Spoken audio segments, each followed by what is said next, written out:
but you know, Scott, you and I talked about kind of where I started, which was at MIT, and back in the early 70s, when the first several energy crises came in, and I was very much attracted to that as a problem.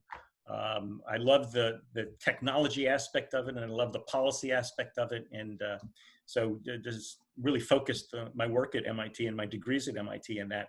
And then when my first job out of MIT was with Senator Paul Tsongas, the senator from Massachusetts, who I had worked with and helped him on the campaign. And he said, Mitch, I'm going to seek a seat on the Senate Energy Committee. I'd love for you to come down and be my legislative assistant for energy. And while I was all but dissertation in my PhD, the chance to go down to Washington and do it, as opposed to stay at MIT and write about it, was too tempting. And so I did go down to MIT. I never did finish. I went down to Washington, never did finish the PhD, much to my parents' great I hope at least you had fun. I had enormous fun. First of all, I have, you know, I can't speak as just a legislative assistant who went down to Washington, because I work for Paul Tsongas. Paul Tsongas he has got a great reputation up here. And I have to just say, it's all true. In fact, it's even better than what his reputation is. He was a man of vision, values, and integrity.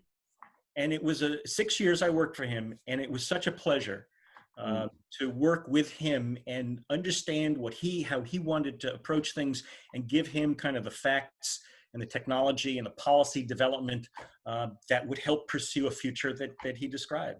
So you recounted for me a story that I'd like you to recount for our listeners right now about his very conscious effort to reach across the aisle and so that you could get a piece of legislation passed. Yeah, in those days, Republicans and Democrats were friends. I know this is a foreign concept to anyone born in dialogue was had. They would see each other in the gym. They would socialize with their spouses. So what Paul would do, I mean, Paul figured out to be effective. He's a freshman senator, so therefore you don't have the typical power that senators have been there for decades have.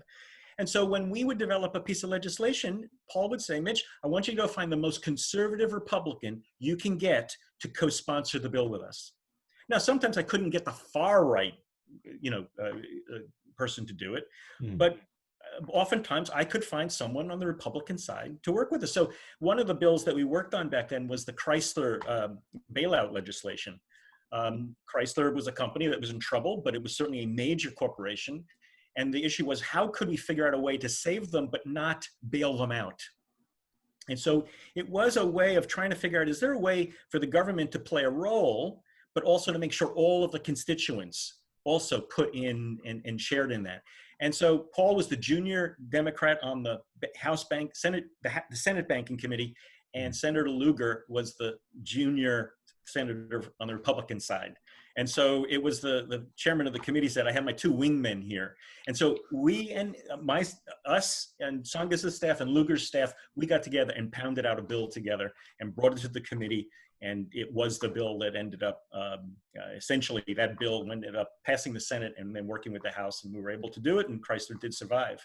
But it's Paul's instinct. So I remember there was a time when we were doing something on math and science education, and we put together a bill on that. I couldn't get a Republican for that, so I got Senator Stennis of Mississippi, the most conservative Democrat I could find. It just, from Paul's point of view, if you wanted to try to get something passed and get the broadest consideration for it, it needed to have bipartisan support.